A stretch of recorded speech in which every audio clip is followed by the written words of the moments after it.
What's up, people? I just I wanted to make a video about kind of the way that we tribalize when we leave the organization, and I've made some real big mistakes personally in doing that. You know, when you're in the organization, you that's your tribe. Everyone's of the same mind. Everyone has the same thoughts. You don't really got to think too much. The thinking is done for you. You just got to follow the rules, follow the guidelines, and everyone thinks the same. Um, when you leave the organization, that's where like a lot of pain and sorrow can come in because it's like you don't just lose your faith, you lose your tribe, and losing your tribe can be harder than losing your faith. And that's why a lot of people are physically in, mentally out right now, and I completely get that. I did a whole video about, for some people that makes more sense, stay in forever, fake it. But because it can be harder to lose your tribe than to lose your faith. Your faith, you can just in your mind make amends with that. Losing your tribe, losing your people, everyone that surrounds you, how do you replace that? It's extremely hard to. So it happens when a lot of people leave, and you'll see it in a lot of the XJW videos. People who, there's different kind of XJWs, right? There's some who say, forget all the JWs. Let's burn the Kingdom Halls to the ground. Let's slap every Jehovah's Witness we see. Bring them all down. Everyone's bad. Everyone at every Kingdom Hall. And then when you look in the comments, you see all the like-minded people saying, "Yeah, that's right. Forget all XJWs. They're all idiots. Let's tie them to a tree." Just crazy, crazy stuff. I was watching one, and somebody was like, "Yeah, I was thinking about going to New York and like hurting somebody." And like in the comments, people was like, "Yeah, you should do it. Bring them down." Like, what? So yeah, go to prison. Nah, that's not my way of looking at it. But that's just, I only bring that up to show that that's kind of how we tribalize. Like we go with our people who are like-minded, and we tribalize when we leave the organization, because that's what we're used to. We're trying to find a new tribe. And then in the contrast, when you look at someone who is more about giving information, helping people get out, things like that, then you look in their comments and it's a lot different tone. It's people who are of that mindset. So even outside, once all these people are leaving the organization, there's like different segments and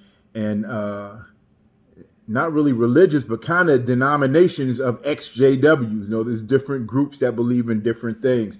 Some are very religious. Some have just found a new religion, and they're very strong in their belief in whatever new religion they found, and whether they're born again Christian or whatever they are, they strongly believe in that. And you look at their comments, a lot of people saying the same thing. Me personally, I don't really believe in religion. I believe it's created. I don't believe in religion. I made a lot of videos about that and had some good conversations through email and on the phone with some people about that, about why, I don't believe in that. If anyone wants to go into detail, I'm welcome. I welcome any conversations. But me personally, I fell victim to that. When I left, there's many times that I kind of came back a little bit, in my 20s. I made some really big mistakes. I made probably the biggest mistake you can make in believing you need to tribalize and you need to fraternize with people who are like-minded.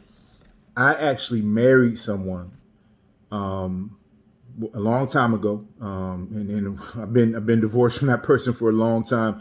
It was a very quick situation, but I married someone, and the only thing we really had in common was that we were ex-Jehovah's Witnesses. And I met them just out and about, and went over the house the first time that she invited me over. Went over her house and saw a New World Translation of the Holy Scriptures, up on a shelf. So when you see that, you instantly know, hey, where'd you get that from? So I just asked, like, hey, what you doing with that Bible right there? And she said, oh, well, that's when she went into how, she was a member of the Jehovah's Witnesses, and her aunt had studied with her and this and that. But she had, fallen away from it. And that was like a big coincidence. I'm like, wow, really?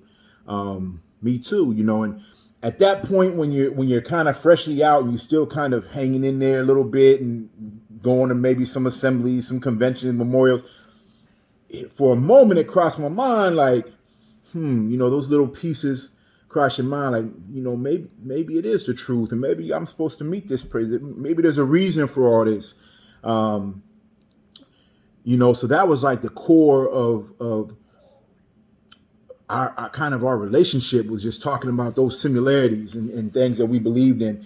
And it kind of was relieving in a way, because when you get out there in the dating world and you are an XJW, there's certain things that are embedded in you even when you leave that it's hard to maybe explain, or hard for other people to understand. Holidays, birthdays, when people talk about what birthdays you had growing up or what Christmas, even when you leave sometimes, religious or not religious, sometimes you like, now I'm still not, really into holidays because it's kind of inbred in you. Smurfs, you know what I mean? Like there's so many different things that it's like you're talking a different language and using different terminology, disfellowship, disassociated. Let's go to the convention. There are all these things that someone else, it would sound like a foreign language. So I tribalized, and I found someone that was of a like mind, because I had been dating people who were quote unquote worldly, and there always seemed to be a little bit of a disconnect. I think because I was still kind of mentally tied to things, in there. So I didn't want to be a part of the doctrine, didn't want to be a part of the religion, but at the same time, I kind of wanted my cake and eat it too, and I wanted someone to understand those things that were maybe embedded in my mind and in my brain. So I didn't even mean to marry her. We were never like in love or anything. I can't say I really ever was like, I'm in love with this person. But what happened is we progressed a little bit, and very quickly she became pregnant. And when she became pregnant, it's like she was like, I might want to go back to the hall.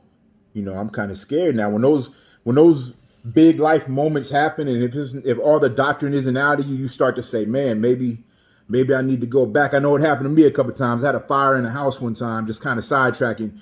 I had a fire and I lost everything. I had an apartment early on. I was very young. Had an apartment way before I bought, houses or anything. And I was so young and dumb, I didn't even have renter's insurance. I lost everything I owned. I didn't have shoes on when I went running out of the burning apartment. I barely made it out alive. And after that, I went back to the hall for a little bit. You know what I mean? Because I'm like, man, I was a brush with death. I almost died in there. I could feel the flames, like, from my side as I barely escaped out the window and had to jump down, to the ground. It scared me. And when things scare you, you kind of go back to that tribe, when you go back to what you know. And I went back to the hall for a little bit after that fire. But similarly with this situation, she became pregnant. And I was like, man, she was like, I think I want to go back to the hall. And then you start to think about all those things. And man, I don't want to have a baby out of wedlock. And I don't want to, be a complete disappointment, to my family. Yeah, I'm not coming to the meetings, but man, now I'm out here just making babies. It's a kind of different levels of things. So we had a discussion. I said, well, I guess the only right thing to do is, I guess we need to get married and we need to try to make this work, because now we're having a baby. That's a very bad reason to get married, and I was very young. We were both very, very young, in our 20s, early 20s when this happened. And my son, that came from that relationship, from that marriage, is now grown and in college. I love my son. He loves me. We have a great relationship. But the marriage itself lasted probably a year. Maybe 2, but I think we were pretty much separated after a year, like a few months after my son was born, because quickly we realized we didn't have anything in common. We really didn't even like each other like that. You know what I mean? We were making decisions based upon dogma, based upon a religion that we had left, but still had ties to. We were still trying to tribalize with each other. And then as an extension of that, we were considering going back and being a part of the bigger tribe again, because that's what we had that's what we knew. It was a big mistake.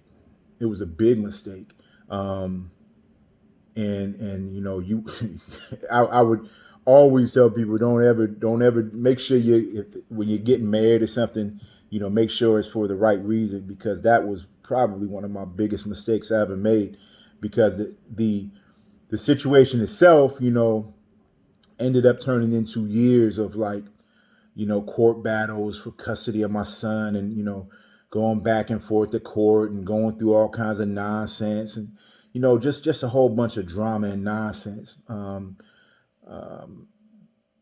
Because based on the core of the relationship was, oh, you're an ex-witness, I am too. You know, let's we're of a like mind. Let's go ahead and try to, you know, be together, or whatever the case may be. And then the reason for getting married was stupid. It was really just to try to fit back into a mold which we really didn't even believe in, or I didn't really believe in.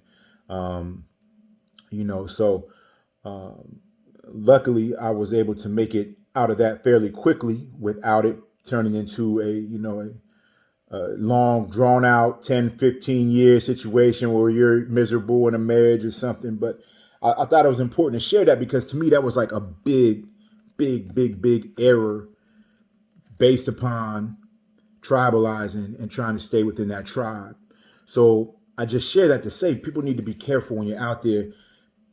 XJW, being an XJW doesn't mean you're of the same mind of other XJWs. It doesn't mean that you think alike. It doesn't mean, I know I had some friends who were who grew up with me, uh, you know, in the congregation, and then years later I caught up with them. You know, I'm not a witness; they're not a witness, and they're like, "Hey, let's go hang out, man." So I'm like, "Okay, I'll go kick it with y'all for a minute, man. We can go out and you know, maybe go to a sports bar, watch a football game or something, get with them." Like, "Man, who got the blunt? Let's do this."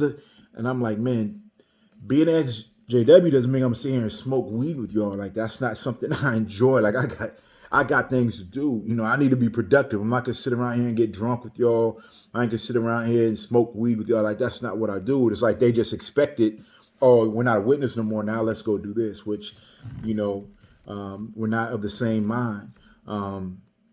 People who are, you know, just mad at Jehovah's Witnesses, just the average everyday Jehovah's Witnesses, we're not of the same mind. I don't really have a problem with most Jehovah's Witnesses, current, former, whatever.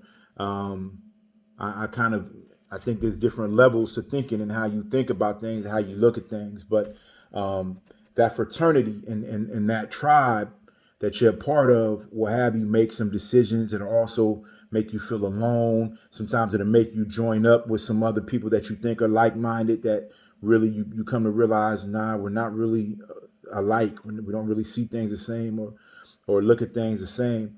And I was a victim of that many times, you know, throughout the years. Now, pretty much, I have like my group of established friends who used to be witnesses, and you know, we have different discussions. Not everyone thinks alike, but we all are respectful of each other's mentality and kind of the way you see things. And that's important. That's important to respect the way other people see things, because indoctrination and dogma still has different pools on different people in different ways, you know. But, you know, I just wanted to share that quick thought, because I just see so many people still tribalizing. And it's not just ex-witnesses. It's really anywhere you look, whether it be gang members in a certain neighborhood, or whether it be, you know, people who are, you know, racist in a certain group. And you see people around that group that maybe don't even really truly feel that way, but it's like, this is where they are. You see it like when you watch some of these prison shows, right? And they say, "I didn't come in to think this way. I'm not really racist, but it is what it is. I got to go with my kind if I want to be safe." You know, you see that a lot. Like, I have a friend who's a prison guard, and he tells me about stories about that all the time. And you just see, he sees people transform because they're trying to be alive. They're trying to be safe. So they have to get with their tribe of people, whether it be their race or their gang, or, you know, when it comes to Jehovah's Witnesses, their faith, you know, or their former faith. People want to be with the tribe. A lot of people want to be with the tribe. I'm more of a, you know, now I've really progressed and changed as a person. I'm more of a lone wolf type person now. Like, I'll go on a vacation by myself, you know what I mean? And I'm always there to support people, but I don't really need anyone to agree with the way I think or the way I see things, and I don't need a group. You know, I've done a lot of research, a lot of thinking, I do a lot of meditation every day. Um, Try to exercise every day, keep my mind and body and spirit all in line. Um, but I just remember so many times when it wasn't that way, when I made some bad decisions. Like I said, getting married, that's probably the worst decision, one of the worst decisions I've made, because it was for all the wrong reasons. Love was never one of the reasons. And that should be the core reason why you're going to do something like that. It was many years ago, though. Like I said, my son from that brief marriage is in college now, doing real good. We just had one kid, in that marriage, but um, it was a bad idea, based upon trying to tribalize and based upon being a part of that tribe. So think before you just jump into something. Think before you just, grab a pitchfork and follow a crowd of people, down a street. Think, what am I really doing here? Is this really who I am? And make sure that you research anything. Don't just jump on board. Someone being an XJW doesn't mean they think like you. It doesn't mean they have the same mindset as you. It doesn't mean that you have anything in common with this person besides you were both a part of this religion, and your experiences in the religion could have been very different, because I know mine are very different than a lot of other people that I know. So think